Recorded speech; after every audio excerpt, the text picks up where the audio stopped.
네, 안녕하세요. 4월 29일 목요일 새벽기도 시작하겠습니다. 기도드리겠습니다. 은혜로우신 우리 하나님 아버지, 지난 밤에도 우리에게 평안한 잠을 주시고 또 새로운 하루를 시작한 것을 감사합니다. 하나님 아버지, 오늘도 나의 마음과 내 말과 내 마음의 묵상이 오직 주님께 연락되는, 주님을 기쁘시게 하는 하루가 되게 하시고 오늘 삶을 통해 하나님께 영광 돌리는 귀한 하루가 되게 해 주옵소서. 오늘도 질병 가운데 고통당하는 모든 분들 주의 능력의 손으로 친히 어루만져 주시사 깨끗이 나음을 얻을 수 있도록 역사해 주옵소서. 이 시간도 주님 앞에 의탁하옵고 예수님의 이름으로 기도드리옵나이다. 아멘. 네, 찬송가 268장입니다. 죄에서 자유를 얻게 함은 268장 부르겠습니다.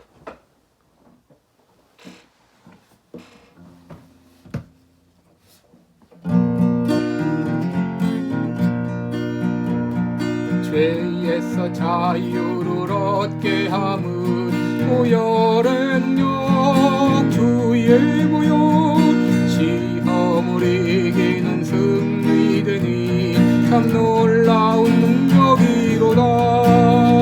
주의 보혈 능력이 있도다. 주의 피 믿음 주의 보혈 그 어린 양의 매우 귀중한 피로다.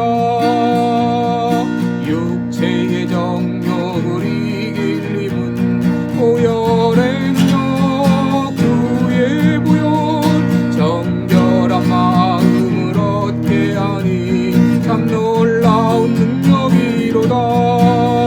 주의 보혈 능력이 있도다. 주의 피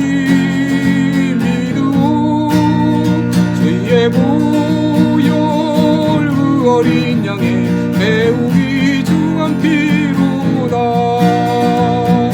눈보다 더 희게 밝히는 것 보혈의 능력 주의 보혈 부정한 모든 것 밝히시니 참 놀라운 능력이로다. 주의 보혈 능력이 주의 피 믿음 주의 보혈 그 어린 양의 매우 귀중한 피로다. 구주의 복음을 전할 제목 보혈의 능력 주의 보혈 날마다 나에게 찬송 주니 참 놀라운 능력이로다. 주의 보혈 능력이 있도다. 주의 피 믿음 주의 보혈 그 어린 양의 매우 귀중한 피로다.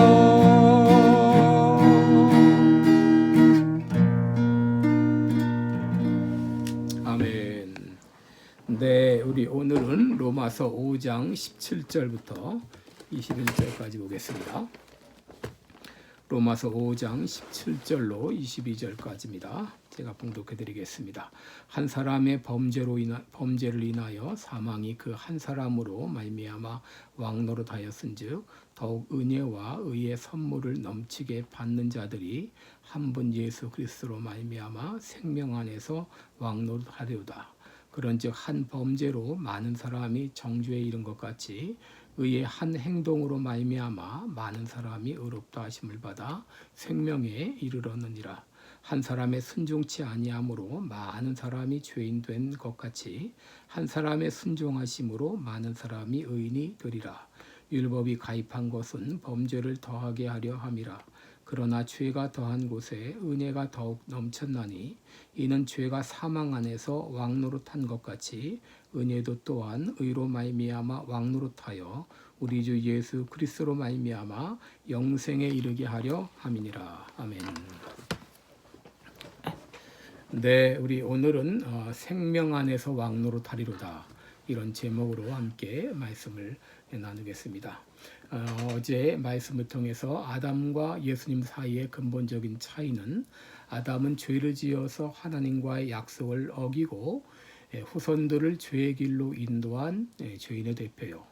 예수님은 죄 없이 십자가를 지심으로 모든 사람을 의의 길, 생명의 길로 인도한 의인의 대표였다라는 말씀을 드렸습니다. 16절에 심판은 한 사람으로 인하여 정죄에 이르렀으나 더욱 하나님의 은혜와 또는 한 사람 예수 그리스도의 은혜로 말미암은 선물이 많은 사람에게 넘쳤으리라 이렇게 말했습니다. 여러분, 우리는 아담으로 인해서 죄가 왕노릇해서 모두 사망에 이르렀지만 예수 그리스도께서 의인의 대표로서 사인함으로 그를 믿는 모든 사람들은 예수 그리스도의 의로 말미암아 생명이 왕노릇하는 존재가 된 것입니다. 바로 오늘은 이 생명이 왕노릇한다는 의미를 더 깊이 생각하면서 은혜를 나누겠습니다. 20절을 보시면 율법이 가입한 것은 범죄를 더하게 하려 함이라 그러나 죄가 더한 곳에 은혜가 더욱 넘쳤나니 이런 말씀이 있습니다. 여러분, 여기서 하나님은 율법을 주신 이유를 말씀하고 있습니다. 그것은 범죄를 더하게 하시기 위함이다 라고 말했습니다. 여러분, 이 말을 우리가 잘못 생각하면 율법이 죄를 만드는 것인가 이렇게 생각할 수도 있지만 여기 범죄를 더한다 이 말은 율법으로 인해서 죄가 드러나게 된다 그런 뜻입니다. 로마서 7장 7절에 보면 그런즉 우리가 무슨 말하리요 율법이 죄냐 그럴 수 없느니라 율법으로 말미암지 않고는 내가 죄를 알지 못하였으니 곧 율법이 탐내지 말라 하지 아니하였다면 내가 탐심을 알지 못하였으리라 이렇게 말씀했고요. 또 로마서 7장 13절에 보면 이는 계명으로 말미암아 죄로 심히 죄되게 하려 함이라라고 했습니다. 바로 율법의 역할은 뭐냐? 죄를 죄로 드러나게 하는 역할이었습니다. 여러분, 율법이 있기 전에도 죄는 있었죠. 그래서 사람은 양심을 통해서 죄를 깨닫고 죄책감을 느꼈습니다. 여러분, 자연법이라는 것이 있죠. 이것은 그 어디서나 언제나 유효한 보편적인 불변적 법칙을 말하는데 이게 존재하는 까닭은 바로 인간에게 양심이 있기 때문입니다. 로마서 2장 14절 15절을 보게 되면 이방인이 본성으로 율법의 일을 행할 때에는 이 사람이 율법이 없어도 자기가 자기에게 율법이 되나니 이런 이들은 그 양심이 증거가 되어 그 생각들이 서로 혹은 고발하며 혹은 변명하여 그 마음에 새긴 율법의 행위를 나타내느니라 그랬습니다. 비록 율법이 없을지라도 하나님은 양심을 주셔서 선과 악을 깨닫게 하시고 죄책감을 느끼게 한 것입니다. 그런데 여러분, 시간이 가면서 인간은 죄를 짓고도 나는 양심에 거리낌이 없다 이렇게 말하는 사람들이 생겨나게 됐습니다. 또 양심의 기준이 사람마다 또 나라마다 각각 다릅니다. 그리고 죄를 계속 짓다 보면 이 양심이 무뎌져서 죄의식을 갖지 못하는 사람들도 많이 생기게 됐어요. 1989년 미국과 인도의 심리학자들이 미국인과 인도인의 정직성을 비교한 그런 일이 있는데 미국인은 인간관계에서 지켜야 할 의무를 개인의 선택적 문제로 보지만 인도인들은 친밀한 사이에서 상대의 기대를 저버리는 행동을 도덕적인 문제로 보았습니다. 그렇기 때문에 인도인들은 공적인 정의보다 대인관계를 거스리는 것을 비도덕으로 보았습니다. 즉 아버지의 죄를 고발한 아들은 미국인 시각에서는 정의의 실천이지만 인도인의 입장에서는 폐륜화로 간주될 수가 있다고 하는 것이죠. 여러분, 이렇게 양심이 각각 다릅니다. 그래서 하나님은 율법이라는 것을 주셔서 무엇이 죄인가를 성문화하신 것입니다. 왜냐하면 누구도 죄를 핑계하지 못하게 하시기 위함입니다. 13절에 보시면 율법이 있기 전에도 죄가 세상에 있었으나 율법이 없을 때는 죄를 죄로 여기지 않았다라고 했습니다.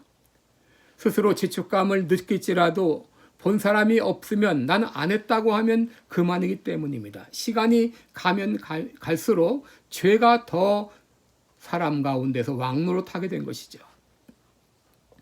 여러분, 죄를 계속 짓다 보면 이 양심이 마비가 되어서 더 죄로 치닫게 되어 있습니다. 셰익스피어의 비극 맥베스는 덩컨 왕의 충성스러운 장군이었지만 마녀들에게 예언을 듣고 그 마음 한구석에서 권력의 욕망이 피어오르기 시작한 그 맥베스로 말미암아 그가 왕도 죽이고 그리고 왕 주변의 모든 사람들을 죽이는 이런 비극이 계속되는데, 여러분, 한번 인간의 마음을 지배한 죄는 결코 그냥 두지 않습니다. 여러분, 이것이 예수님을 믿기 전 우리의 상태였습니다. 허물과 죄로 죽었던 우리의 상태였습니다. 그런데 예수 믿고 우리들이 어떻게 달라졌습니까? 21절을 보시면 죄가 사망 안에서 왕노릇한 것 같이 은혜도 또한 의로 말미암아 왕노릇하여 우리 주 예수 그리스도로 말미암아 영생에 이르게 하려 함이니라 그랬습니다. 이제는 사망이 아니라 은혜가 우리 마음 가운데 왕노릇하게 되었어요. 이해를 돕기 위해서 이런 비유를 한번 들어보겠습니다. 옛날 어느 부잣집에 종이 여러 명 있었습니다. 그런데 이 종의 세계에도 서열이 있고 그 중에 왕초종이 있었습니다. 주인은 왕초에게 집안일의 대부분을 맡겼습니다. 그렇기 때문에 종들이 힘든 일을 하느냐 편한 일을 하느냐 하는 것은 왕초의 결정에 달렸습니다. 또 식량 배급을 많이 받느냐 적게 받느냐 하는 것도 왕초에게 달렸습니다. 그런데 이 왕초가 주인의 신임을 받게 되자 부정을 저지르고 주인의 재산을 빼돌리기 시작했습니다. 이를 알게 된 다른 종이 이 사실을 주인에게 알렸습니다. 그러나 주인은 워낙 왕초를 신임한지라 이 사실을 믿지 않았습니다. 그리고 그 이후 이 사실을 알렸던 종에게는 고난이 시작이 되었어요. 그는 매번 힘든 일만 도맡아 하게 되었고 식량 배급도 반으로 줄었습니다. 그런데 뜻하지 않은 일이 일어났습니다.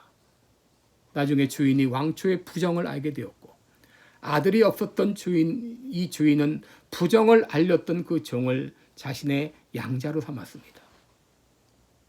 이제 그에게는 종의 문서는 도말되었고 주인의 아들로서 호적에 당당히 입적이 된 것입니다. 여러분, 고난받던 이 종이 이제 입양이 돼서 아들이 되었는데도 왕초의 지배를 받을 필요가 있을까요? 여러분, 예수 믿기 전 우리들은 죄의 지배 아래 있었습니다. 죄의 종이었습니다. 그러나 이제는 더 이상 죄의 지배를 받지 않아도 돼요. 왜냐하면 우리는 종이 아니요 아들이기 때문입니다. 우리 안에는 사망이 아니라 생명이 왕노릇하기 때문입니다. 사단으로 말미암아 죄가 왕노릇하던 우리를 예수 그리스도의 의로 말미암아 은혜가 왕노릇하게 된 것입니다. 17절 마지막 부분을 보면 한 분 예수 그리스도로 말미암아 생명 안에서 왕노릇하리로다 그랬습니다. 어떻게 이 일이 가능했습니까? 바로 한 분 예수 그리스도로 말미암아 그랬어요. 예수님께서 십자가에서 죄의 대가를 치르시고 죽어주심으로 우리를 구원해 주심으로 이젠 더 이상 죄가 아니라 생명이 우리 안에서 왕노릇하게 된 것입니다. 여러분, 이제 우리들은 더 이상 죄의 지배를 받을 필요가 없습니다. 죄가 우리를 유혹할 때 당당히 아니요 하고 물리치시기 바랍니다. 우리 안에는 생명이 왕노릇하고 있기 때문에 더 이상 죄는 우리를 지배할 수 없게 되었습니다. 기도하겠습니다. 은혜로우신 우리 하나님 아버지, 예수님께서 우리 죄를 위해서 우리 죄의 대가를 치러주심으로 십자가에 달려 죽어주심으로 이제 죄가 아니라 더 이상 생명이 우리를 지배하게 하신 것 감사합니다. 예수 그리스도의 의 안에서 은혜가 우리를 지배하게 하신 것 감사합니다. 이제 더 이상 우리는 죄의 지배를 받지 않게 되어서오니 죄를 당당히 물리치고 은혜와 생명 가운데서 살아가는 우리 모든 성도들이 되게 하여 주옵소서. 예수님의 이름으로 기도드리옵나이다. 아멘. 네, 오늘도 계속 기도해 주시고 복된 하루 되시기 바랍니다. 고맙습니다.